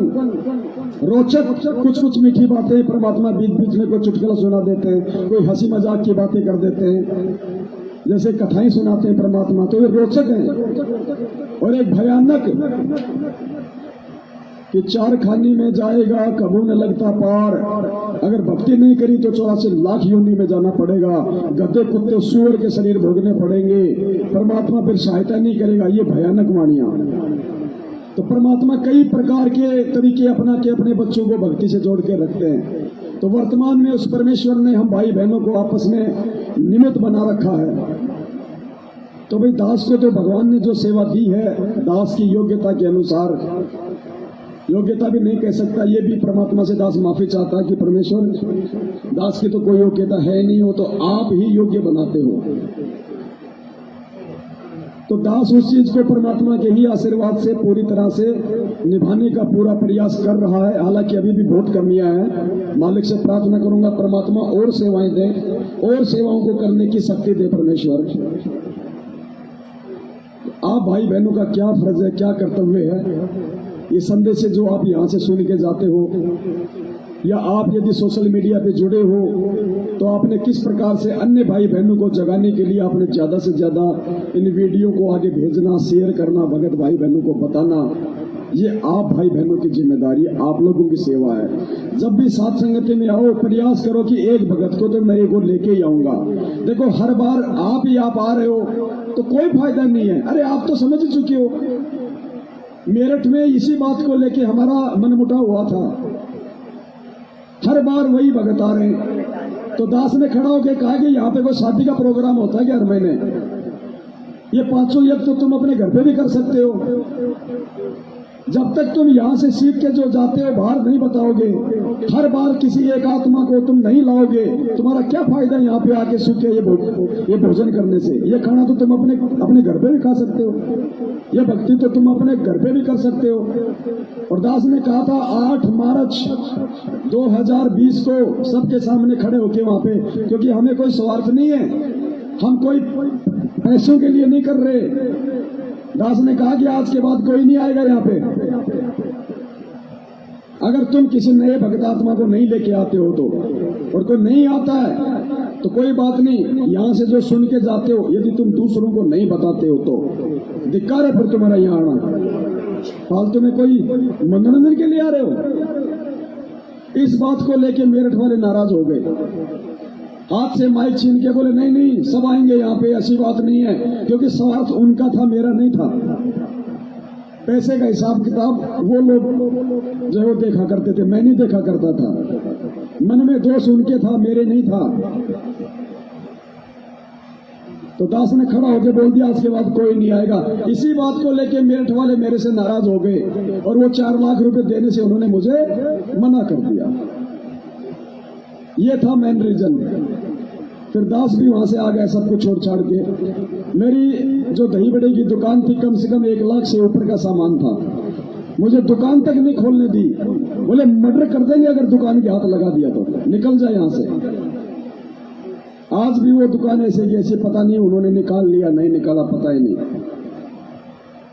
हम साधु हैं, हमने सहन करना पड़ेगा। जो यथार्थ है वो हमने लोगों को बताना भी पड़ेगा। तो पुण्यात्माओं इस प्रकार से हमने बहुत ही, क्योंकि हम ऐसे समय में, हम ऐसे दौर से गुजर रहे हैं जो कितना खतरनाक है, कितना। वही बात है, परमात्मा ने एक बार एक कहानी सुनाई थी हमें कि एक राजा था, और राजा का बच्चा अपने दोस्तों के साथ कहीं बाहर खेलने के लिए निकल गया, और खेलते खेलते बच्चा अंदर जंगल में चला गया गहरा। और जंगल में जो भील, जो आदिवासी लोग थे, दास को जाति सूचक शब्द प्रयोग नहीं कर रहा है, आदिवासी का मतलब होता है जो लोग सांसारिक लोगों से दूर रहते हैं और जो लोग मांस वगैरह खाते हैं जानवरों को काट के, जिनमें कोई समझ नहीं होती है, वो जंगली लोग जो अपने कबीले बना के रहते थे पहले, आजकल तो इतना नहीं है। तो राजा के लड़के को पकड़ के ले गए और अपने सरदार के पास ले गए। सरदार बड़ा खुश हुआ उस गोरे चिट्टे बच्चे को देख के, और उसने कहा कि भाई अगले महीने हमारी माता जी का, उनकी जो भी देवी थी, उसका त्योहार है, और माता को यदि हम इस बच्चे की बलि चढ़ाएंगे तो माता हम पे और प्रसन्न होगी। बच्चे को एक कोठरी में डाल दिया, एक आदमी की ड्यूटी लगा दी खाना वाना खिलाने की, कि ये बच्चा अगर हाथ से निकल गया तो मैं तेरे से ले लूंगा, ध्यान रखना।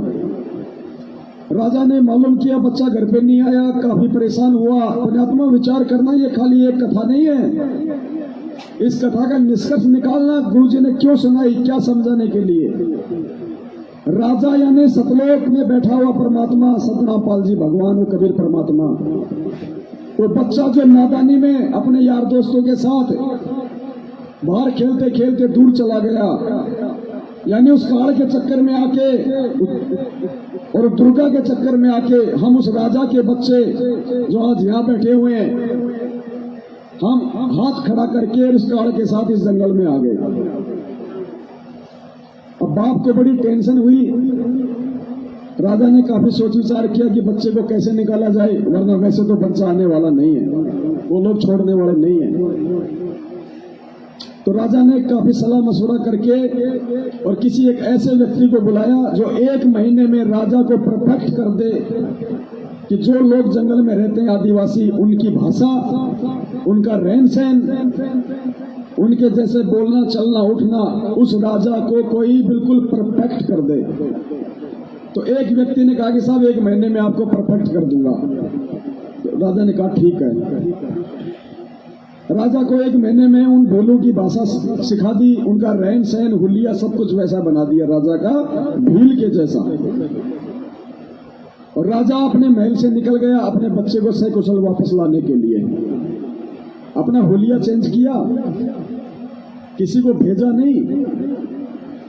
जैसे गुरुजी कहते हैं कि परमात्मा नहीं आए तो दास को भेज दिया। और दूसरी तरफ वाणी में क्या कह रहे हैं, गरीब निर्गुण सरगुण एक है। निर्गुण यानी जब वो परमात्मा सतलोक में रहता है तो उसको कहते हैं निर्गुण रूप। और सरगुण यानी जब वही परमात्मा इस पृथ्वी पे एक संत रूप धारण करके आता है तो उसको कहते हैं सरगुण। तो कहते हैं निर्गुण सरगुण एक है और दूजा ब्रह्म विकार। निर्गुण साहिब आप हैं और सरगुण संत विचार। परमेश्वर आप ही निर्गुण रूप में सतलोक में हो और अपना ही दूसरा रूप बना के हल्का करके तेज पुंज के शरीर को आप ही सरगुण रूप में यानी संत रूप में आज धरती पे प्रकट हो। तो वो राजा अपने उस राजा वाले रूप को चेंज करके भील वाला रूप बना के और बच्चे को लेने के लिए जंगल में निकल पड़ा। पीछे से अपने मंत्री को उसने सारे दिशा निर्देश दे दिए। जंगल में चला गया, उनसे वो भील टकराए, अपने जैसा देखा, वेशभूषा देखी, बातचीत की, तो ये सोच के कि ये तो हमारे ही मतलब जान पहचान के हैं। और राजा उनके साथ उसी कबीले में चला गया। राजा था, उसको बुद्धि भी थी, उसने अपने कुछ विशेष अदाओं से और उस भीलू के राजा का उसने दिल जीत लिया। भीलू के राजा ने उस राजा को अपनी विशेष सेवा में लगा लिया कि तू मेरे पास रहेगा।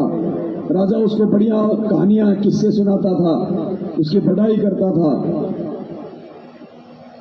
तो राजा ने फिर एंड में क्या किया, उसकी ड्यूटी भीलू के राजा ने जिस कोठड़ी में वो बच्चा था उस कोठड़ी की चाबी और उसकी रोटी पानी की व्यवस्था करने की जिम्मेदारी जो भील रूप बना के गया हुआ था उस लड़के का बाप, उसी को दे दी।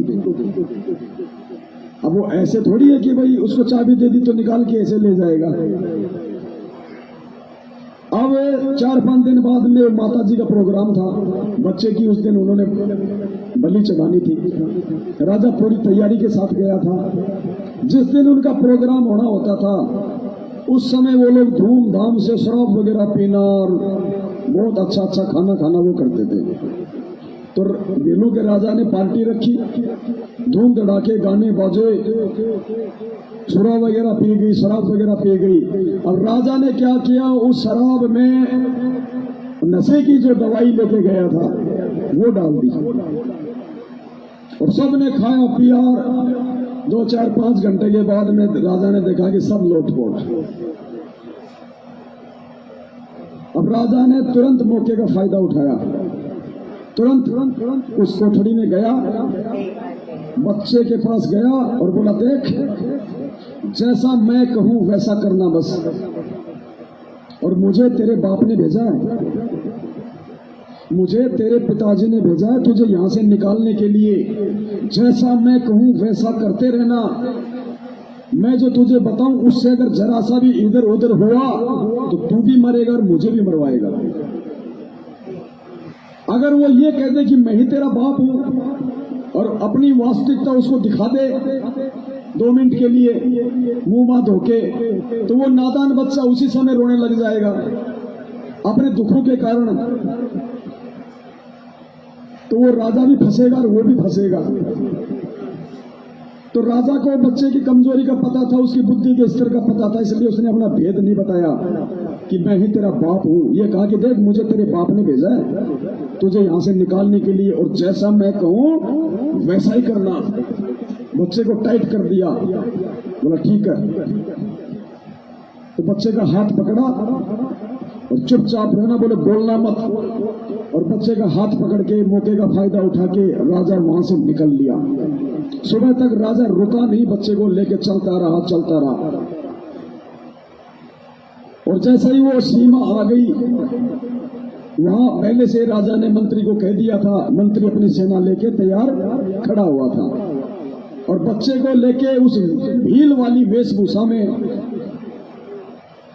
यानी काल लोक में वो परमात्मा कबीर साहब संत रामपाल जी वाला रूप बना के हमारे को ये दिशा निर्देश दे रहे हैं, समझा रहे हैं कि बेटा जैसा ये नाम लेने के बाद मैं कहूं ये मर्यादा ऐसा ही करना, अगर तूने ये मर्यादा तोड़ दी तो तू भी मरेगा और मुझे भी।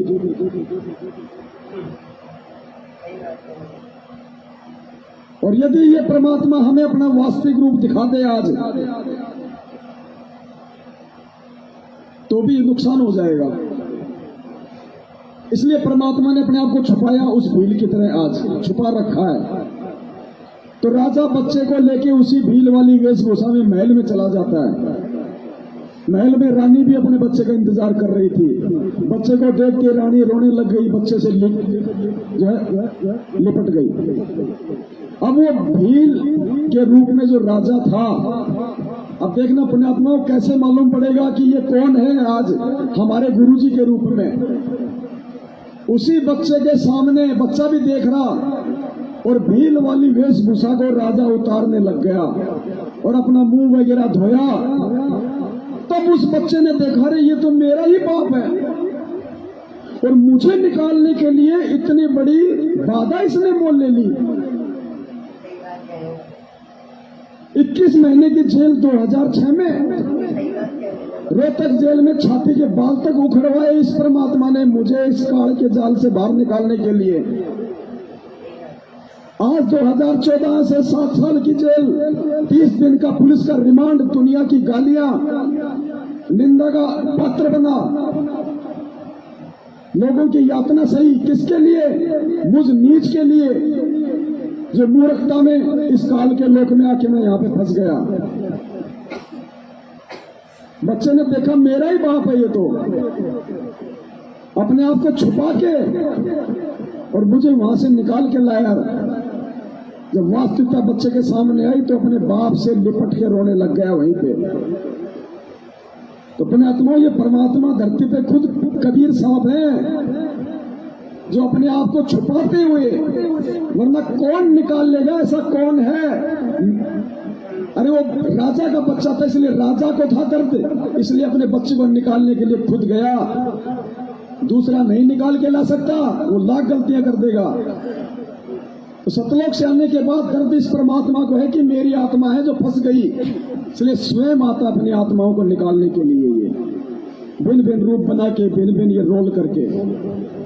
और पुण्यात्मा, इतना सब कुछ होने के बाद भी बात बात में हम मर्यादा तोड़ देते हैं, परमात्मा के नियमों को तोड़ देते हैं।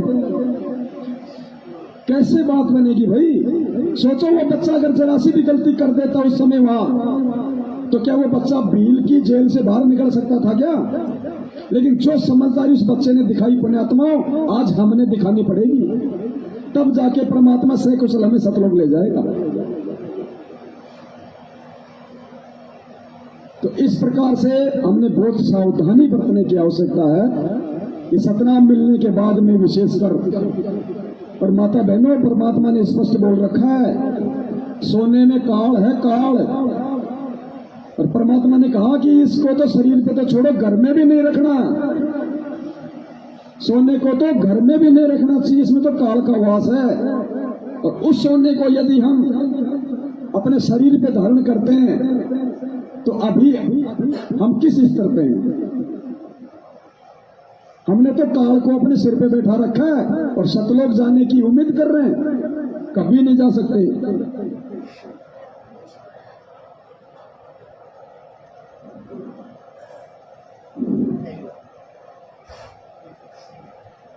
तो क्या कहा परमात्मा ने? अब ये देखो पुण्यात्माओं, नींद में सोने का समय नहीं है। ये 7 संगतियां भगवान ने इसलिए रखवाई है कि ये तुम्हारे लिए लास्ट मौका है, लास्ट। जैसे बच्चा टीचर के समझाने और पढ़ाने के बाद भी नहीं समझता है तो एक ऑप्शन होता है पासबुक, कि हो सकता है इस पासबुक के सारे ये अपने सवालों का जवाब खोज ले और कुछ लिख के पास हो जाए। तो मूल जो पाठ था अध्यात्म का सिलेबस, वो है गुरु जी का सत्संग। और उन सत्संगों को समझने के लिए फिर पासबुक का सहारा लिया जाता है, पुस्तकों को समझने के लिए। तो ये 7 संगतियां पासबुक हैं और पासबुक का सहारा लेके भी जो नहीं समझ पाया, उससे बड़ा निर्भाग्य प्राणी को दुनिया में नहीं हो सकता। तो सोने को लेके क्या परमात्मा ने भाई बहनों को, माताओं को दिशा निर्देश दिया है, ये आदेश है गुरु जी का। अगर सतनाम लेने के बाद, देखो प्रथम नाम वाले को इतना ज्ञान नहीं होता, सतनाम लेने के बाद यदि हम ये गलतियां करेंगे, पुण्यात्मा परमात्मा हमसे 100 कदम दूर है, भले हम दिन रात सतनाम का जाप करें। भक्ति बिना क्या होते हैं ये भ्रम रहा संसारे, भक्ति बिना क्या होते हैं ये भ्रम रहा संसारे, रति कंचन पाया नहीं रावण चलती बार। सर्व सोने की लंका थी, किसा को बद्दी था, करके भक्ति सिद्धि प्राप्त रिद्धि प्राप्त करके, और सोने की लंका जैसे गारा की ईंट पका कर और मकान बनाते हैं, वो सोने की ईंट बनाकर, छोटी छोटी ईंटें होती थी पहले, और उनसे सोने ही की वो गारा बना के और महल बनवा रखे थे उसने। इतना धनी था, और आग दौरा मुश्किल से 50-20 ग्राम 20 तोले सोना होगा था, घोड़ा बुढ़ा सेठ होगा जिस पर 20-30-40 तोले सोना हो गया। कहते वो रति नहीं लेकर गया, एक ग्राम भी नहीं ले जा सका, तुम कहाँ ले जा सकोगे, और के ना तोड़ दोगे 40 तोड़े सोने में। ये तो खाम खागा सिर दर्द है, सोना तो घर में बिठा रखना चाहिए आपने, और ना इसको पहनना चाहिए। क्या फायदा, कान में डाल लिया, नाक में डाल लिया, 36 पोंगे कड़े बना लिए। परमात्मा ने इतना सुंदर शरीर दे रखे, इसको आडंबर करने की कभी जरूरत नहीं। इससे भगवान रुष्ट होता है। भगवान की भक्ति करें, चाहे किसा भी शरीर है, काला है, गोरा बना लिए। क्या कह रहे गुरु जी, सोना तो घर में भी नहीं रखना चाहिए, तो पहनने का तो सवाल ही पैदा नहीं होता। फिर क्या कहते हैं गुरु जी, इससे भगवान रुष्ट होते हैं। अरे वो 2, 4, 5, 10 हजार की चीज के लिए तुम भगवान को रुष्ट कर रहे हो, भक्ति कर रहे हैं, ड्रामा कर रहे हैं। हमें पता कि इस चीज से भगवान रुष्ट है। अगर